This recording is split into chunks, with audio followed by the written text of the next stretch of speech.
حضرت سلیمان علیہ السلام نے اپنے لشکر پر نظر ڈالی، ایک پرندہ غائب نظر آیا۔ قرآن کہتا ہے وَتَفَقَّدَ الطَّيْرَ فَقَالَ مَا لِيَ لَا أَرَى الْهُدْهُدَ أَمْ كَانَ مِنَ الْغَائِبِينَ۔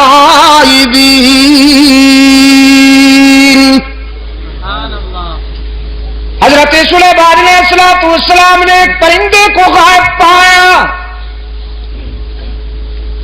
فرمانے لگے کیا بات ہے، مجھے ہدہد نظر نہیں آ رہا، ذرا دیکھو لشکر کے کسی کونے میں چھپا بیٹھا ہے یا پھر میری اجازت کے بغیر کہیں چلا گیا ہے، تلاش کرو۔ یہ ہدہد جانتے ہیں آپ؟ جی کیا فرمایا؟ اچھا ملا چرگت، تمہارے صدقے جاؤں، یہ کب سے ملا بن گیا بھائی؟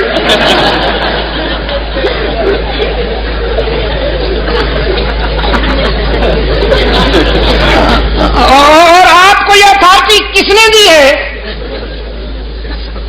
کہ جس پرندے کے بھی ذرا بال ادھر ادھر ہو جائیں آپ اس پہ ملا کا ٹائٹل فٹ کر دیں؟ یار چلو پھر بھی گوارا ہے، اچھا پرندہ ہے، بڑا خوش نصیب پرندہ ہے، قرآن میں جس کا تذکرہ فخریہ انداز میں آیا ہے۔ ہاں اس پر حسد کیا تھا کوے نے۔ حضرت سلیمان علیہ السلام نے جب اس ہدہد سے پوچھا کہ تمہارے اندر کون سی خوبی ہے، اللہ نے تمہیں کون سی خوبی عطا کی ہے، تو یہ کہنے لگا اللہ کے نبی مجھے اللہ نے یہ خوبی عطا فرمائی ہے کہ میں خشک زمین کو دیکھ کر اندازہ کر لیتا ہوں کہ پانی کتنا دور ہے، نظر میں رسائی دے دی ہے اللہ نے، خشک زمین کو دیکھ کر میں یہ اندازہ کر لیتا ہوں کہ کتنی گہرائی پہ پانی مل سکتا۔ حضرت سلیمان علیہ السلام نے فرمایا بھی تم تو بڑے کام کے ہو، ہمیں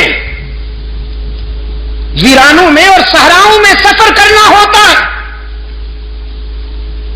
تو ہم کیوں نہ تمہاری اس استعداد سے کام لیں، اس صلاحیت سے کام لیں، بس تم ہمارے ساتھ رہا کرو، ہمارے ہم سفر رہا کرو، تاکہ ہم تیری اس خداداد صلاحیت سے کام لے سکیں۔ اللہ کے نبی نے ہدہد کو اپنا مقرب بنا لیا، اپنا ہم سفر بنا لیا، کوے میاں سے برداشت نہ ہوا۔ یہ کوا جانتے ہیں نا آپ، کالے لباس والا مسٹر بلیکی،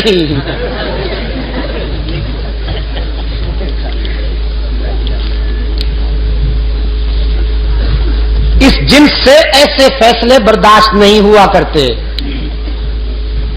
اللہ کے رسول صلی اللہ علیہ وسلم نے صدیق اکبر کو اپنے پہلو میں سلا لیا، کبو کو برداشت ہوا نہیں ہوا، بڑی سخت تکلیف ہے بیچاروں کو۔ استغاثہ دائر کر دیا کوے نے ہدہد کے خلاف، اسکینڈل بنا لیا بدبخت نے، کہنے لگا واہ جی واہ، یہ کہتا ہے کہ میں خشک زمین دیکھ کر اندازہ کر لیتا ہوں کہ پانی کتنا دور ہوگا، بالکل غلط ہے۔ میں نے کئی مرتبہ دیکھا ہے کہ یہ جال میں پھنسا ہوا پھڑک رہا ہوتا ہے، اگر اس کی نظر میں اتنی رسائی ہے کہ یہ خشک زمین دیکھ کر پانی کی گہرائی معلوم کر لیتا ہے تو جال کو کیوں نہیں دیکھ لیتا، اس میں پھنس کیوں جاتا ہے؟ عیار تو بڑے ہوتے ہیں نا، یہ لفاظ اور لسان تو بڑے ہوتے ہیں۔ اس انداز خطابت میں استغاثہ دائر کیا کہ سننے والے بھی متاثر ہوئے، کہنے لگے جی بالکل ٹھیک ہے، یہ تو واقعی تفصیل طلب ہے، وضاحت طلب ہے کہ اگر ہدہد پانی کی گہرائی کو دیکھ لیتا ہے تو زمین کے اوپر جو جال تنا ہوا ہوتا ہے اس کو کیوں نہیں دیکھ لیتا؟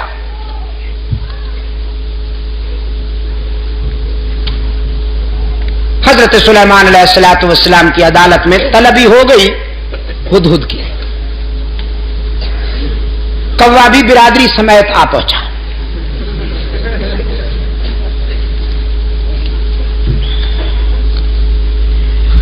حضرت سلیمان علیہ الصلوۃ والسلام نے کوے سے کہا اپنا استغاثہ بیان کرو. اس نے وہ کہانی پھر دوہرا دی کہ جناب یہ کہتا ہے میں زمین کو دیکھتا ہوں تو اندازہ کر لیتا ہوں پانی کتنا دور ہے، جبکہ یہ زمین کے اوپر والے جال کو نہیں دیکھ سکتا، اس میں پھنس جاتا ہے. تو اس کا یہ دعویٰ غلط ہے، خلافت اس کو نہیں ہمیں ملنی چاہیے.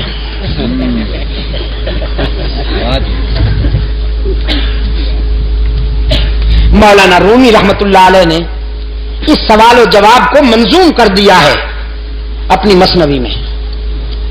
مجھے افسوس ہے کہ وہ پوری تو مجھے نہیں آتی، ایک دو شعر حافظے میں رہ گئے ہیں، وہ عرض کر دیتا ہوں. ہدہد نے جب کوے کا استغاثہ سنا تو مسکرا دیا. فرمایا ذائقو از حکم مولا منکرست، ذائقو کیوں ذائقو از حکم مولا منکرست، 100,000 عقل دارد کافرست. یہ کوا جو لفاظی کرتے ہوئے میرے خلاف استغاثہ لایا ہے، اصل میں یہ میری صلاحیت کا منکر نہیں، اللہ کی تقدیر کا باغی ہے. وہ جو جال تنا ہوا ہوتا ہے جس میں میں پھنس جاتا ہوں، وہ میری نظر کی کمزوری نہیں ہوتی، تقدیر کی بالا دستی ہوتی ہے.